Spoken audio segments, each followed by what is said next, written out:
बिस्मिल्लाहिर्रहमानिर्रहीम। अस्सलाम वालेकुम। Welcome to my channel. उम्मीद है कि आप सब खैरियत से होंगे। हमने स्टार्ट किया हुआ फॉर्मल लॉजिक लेक्चर्स इन उर्दू हिंदी की एक प्लेलिस्ट। 7 लेक्चर हमारे कंप्लीट हो गया। आज हमारा है लेक्चर नंबर 8 एंड हमने स्टार्ट की थी types of arguments, inductive argument और डिडक्टिव आर्ग्यूमेंट। 7th लेक्चर में हमने डिस्कस कर ली थी इंडक्टिव आर्ग्यूमेंट और आज के लेक्चर में हम डिस्कस करेंगे डिडक्टिव आर्ग्यूमेंट। ठीक है, डिडक्टिव आर्ग्यूमेंट क्या होता है? इंडक्टिव आर्ग्यूमेंट में हम क्या करते थे? हम करते थे स्पेसिफिक टू जनरल। वहाँ पे हम कोई स्पेसिफिक बात करते थे और फिर स्पेसिफिक बात से हम कहाँ पे जाते थे? जनरल बात की तरफ। लेकिन डिडक्टिव आर्ग्यूमेंट में क्या होता है? डिडक्टिव में हम जनरल बात करते हैं, और जनरल बात से हम जाते हैं स्पेसिफिक की तरफ। हमने जनरल को डिस्कस किया था और स्पेसिफिक को डिस्कस किया था। हमने क्या डिस्कस किया था? जो स्पेसिफिक होता है वो तब होगा जब हम एक या एक से ज़्यादा लोगों की भी बात कर रहे हो, और स्पेसिफिक में हम एक या एक से ज़्यादा लोगों की बात करते हैं, और जनरल में हम तमाम लोगों की बात करते हैं। अब यहाँ पे देखिए, वहाँ पे हम क्या करते थे? इंडक्टिव में हमारे पास प्रीमिसेस होते थे और प्रीमिसेस के बेस पे हम एक कंक्लूजन निकालते थे। अब हमने यहाँ पे जनरल बात, मतलब हमने यहाँ पे एक कंक्लूजन निकाल लिया, एक कंक्लूजन हमारे पास मौजूद है, उसकी बेस पे हमने प्रीमिसेस निकालेंगे। एक यूनिवर्सल बात है कि ऑल मेन आर मॉर्टल, एक यूनिवर्सल बात है, ये एक्सेप्टेबल है हर जगह। तो उसकी बेस पे हमने एक कंक्लूजन, अब कंक्लूजन के बेस पे हमने प्रीमिसेस निकालने हैं कि ऑल मेन आर मॉर्टल, अगर तमाम आदमी फानी है, देयरफॉर इस वजह से राम इज अ मॉर्टल, राम भी आदमी है, इस वजह से राम भी मॉर्टल है, ताही is a मॉर्टल and John is a मॉर्टल। ठीक है बात। अब डिडक्टिव आर्ग्यूमेंट्स, डिडक्टिव आर्ग्यूमेंट्स क्या होता है? Deductive arguments makes claim that its conclusion is supported by its premises conclusively. Deductive argument में क्या करते हैं? मेक्स क्लेम, हम क्लेम करते हैं कि डेट इट्स कंक्लूजन, के इसका जो कंक्लूजन है वो सपोर्ट करेगा इट्स प्रीमिसेस को। और इंडक्टिव में हम क्या बात करते थे कि सिर्फ जो प्रीमिसेस है, कंक्लूजन उससे प्रोबेबली ट्रूथ प्रूव करता है, कि ऐसा हो सकता है कि कंक्लूजन हमारा ट्रू भी हो सकता है और फॉल्स भी हो सकता है। लेकिन डिडक्टिव आर्ग्यूमेंट में हम क्या करते हैं? हम 100% गारंटी देते हैं कि जो हमारा कंक्लूजन है वो ट्रू होगा, अगर हमारे प्रीमिसेस भी ट्रू होंगे। ठीक है। A deductive argument is one whose conclusion is claimed to follow from its premises with absolute necessity. Deductive argument के लिए ये चीज़ ज़रूरी हो जाती है, absolute necessity। ये चीज़ ज़रूरी है कि जो conclusion है वो claim करे premises को, कि जो conclusion है वो 100% premises को follow करे। ये deductive के लिए ज़रूरी चीज़ है। The necessity is not being a matter of a degree and not depending on whatever may be the case. अब इसमें हमें कोई फर्क नहीं पड़ता कि कोई भी केस हो, जैसे मर्जी हालात हो, इस पे कोई चीज़ डिपेंड नहीं करती। बस हमने इसमें ये देखना है, हमारा फोकस सिर्फ इस चीज़ पे कि जो हमारा कंक्लूजन है ना वो 100% सपोर्ट करना चाहिए कंक्लूजन को। In other words, a deductive argument is that which first makes the conclusion that is followed by its premises। वही बात हो रही है कि conclusion ने ट्रू ही होना है, मतलब उसने premises को फॉलो करना ही करना है, बस यही बात है इसमें। अब देखें, डिडक्टिव आर्ग्यूमेंट दो तरह के हो सकते हैं, वैलिड हो सकते हैं और इनवैलिड हो सकते हैं। और वैलिड में आ जाता है अगर प्रीमिसेस हमारे ट्रू होंगे तो वो साउंड आर्ग्यूमेंट होगा, और अगर प्रीमिसेस हमारे फॉल्स हों, वैलिड हों लेकिन प्रीमिसेस फॉल्स हों, तो हमारे पास साउंड होगा। साउंड और अनसाउंड का हम फर्दर डिस्कस करेंगे, अभी आप सिर्फ इसको और ये बस यही समझे कि जो डिडक्टिव होता है वो वैलिड भी हो सकता है और इनवैलिड भी हो सकता है। ठीक है। An argument in which the truth of the premises is posed to necessitate the truth of the conclusion. If all the premises are true, the conclusion has to be true. वही बात हो रही है प्रीवियस वाली कि premises are true, अगर premises true है the conclusion has to be true। अगर ये premises true हैं तो conclusion के लिए ये बहुत ज़रूरी है कि वो true हो। Valid arguments, अब देख ले वैलिड डिडक्टिव आर्ग्यूमेंट क्या होता है? A deductive argument in which the truth of the premises really does necessitate the truth of the conclusion It's not possible for all the premises to be true and conclusion is still be false.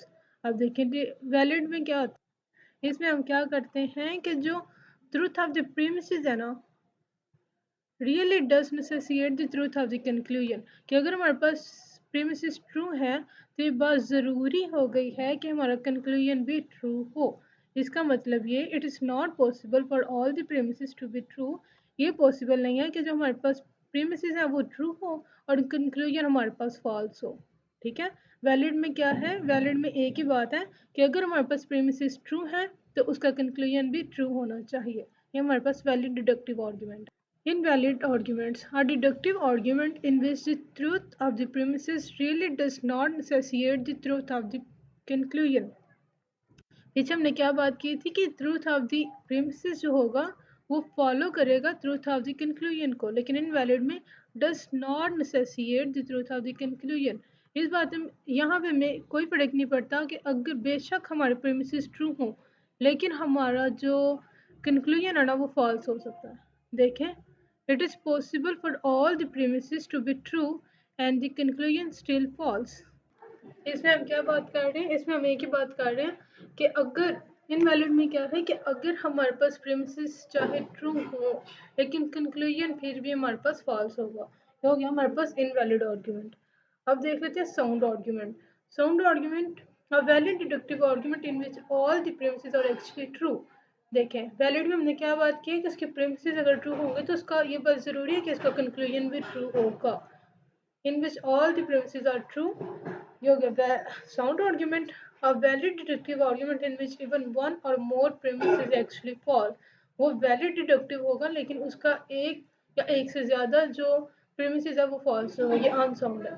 Sound और unsound को हम further भी discuss करेंगे। अब discuss कर लेते हैं forms of deductive argument। Argument based on mathematics। The conclusion depends on a mathematical or a geometric measurement, कि जिसमें हमारा conclusion जो है वो डिपेंड करे मैथमेटिक्स पे या फिर ज्योमेट्रिक मेजरमेंट पे। अब देखें, has to be deductive since it follows necessity meaning there's no room for it probably being right। यहाँ पे हम ये कह रहे हैं कि मैथमेटिक्स में इस चीज़ की कोई गारंटी नहीं होती, कोई इस बात की जिम्मेदारी नहीं होती कि कोई इस चीज़ की जगह नहीं होती कि ये बात गलत भी हो सकती है सही भी हो सकती है। मैथमेटिक्स में ये होता है कि ये गलत है या फिर सही है, ये नहीं हम कह सकते कि यही बात गलत भी होगी ठीक भी होगी। एग्जाम्पल को देखें, 1+1, 1+1 क्या होगा, ट्रू, 2 होगा, ये हमेशा 2 होगा। हम ये नहीं कह सकते 2 भी हो सकता है 3 भी हो सकता है 4 भी हो सकता है, ये हमेशा ट्रू होगा, 2 होगा।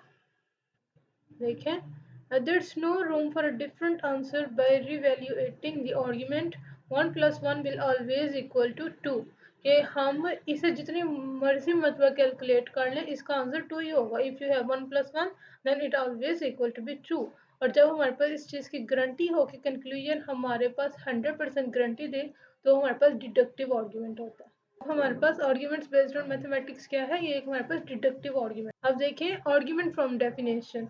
The conclusion is claimed to depend on the definition of a word or phrase used either in a premise or in a conclusion। इसमें हम क्या करते हैं, वर्ड, ये डेफिनेशन है ना, तो हम जो वर्ड यूज करते हैं ना उसकी बेस पे हम निकाल लेते हैं कंक्लूजन। देखें, the follow necessarily because the argument depends completely on the definition of the word being used। हमने the word they follow necessary because the argument depends completely on the definition of the word। कि मतलब जो हमारा word हम use करेंगे ना उसकी definition के ऊपर डिपेंड करेगा। एग्जांपल देखें, John is kleptomaniac so it follows forth that he steals thing. अब हमारे पास कौन सा वर्ड है, क्लेप्टोमैनिक, और इसकी डेफिनेशन की बेस पे हमने क्या कह दिया है, ही स्टील्स थिंग्स। ठीक है, तो ये भी हमारी argument is a deductive since the definition of the words leads the argument to one conclusion alone. कि अगर वो क्लेप्टोमैनिक है तो ये बात की 100% श्योरिटी है कि वो चीज़ें भी चुराता ही चुराता है। और जहाँ पे हमें कंक्लूजन की गारंटी मिल जाए, 100% गारंटी मिल जाए, वो हमारे पास डिडक्टिव आर्ग्यूमेंट होता है। Next one is categorical syllogism made up of exactly two premises and one conclusion। इसमें हमारे पास क्या होता है, टू प्रीमिसेस होते हैं एंड वन कंक्लूजन, और एक कंक्लूजन होता है। Begin with the words all, some, no. ये हमेशा किन वर्ड से स्टार्ट करेगा? All, some, no. We will discuss this in much more in detail. अब ये जो वर्ड्स है ना, इनको हम फर्दर डिस्कस करेंगे अपने लेक्चर में। अब देखिए, ऑल एंशियंट ग्रीक्स फॉरेस्ट और sources of wonder, first premises. Some ancient forests are targets of the lumber industry, second premises. Therefore, sources of wonder are targets of the lumber industry. Conclusion. Two premises हो गए, two premises and one conclusion, one conclusion. और begin किससे कर रहे हैं? all से, some और some, ठीक है। अब देखिए, ऑल एंशिएंट फॉरेस्ट और सोर्सेज ऑफ वंडर, जितने भी कदीम जंगलात हैं वो हैरत का बायस है, सबब है। सम एंशिएंट फॉरेस्ट और targets of the lumber industry, कुछ जो एंशिएंट कदीम फॉरेस्ट हैं और target of the lumber industry. Therefore some sources of wonder और targets of the lumber industry. ये भी बात हमें 100% गारंटी दे रहा है कि हमारा जो कंक्लूजन है वो वैलिड है। ठीक हो गई बात। इस वजह से ये हमारे पास deductive argument. Hypothetical syllogism, syllogism two premises and one conclusion.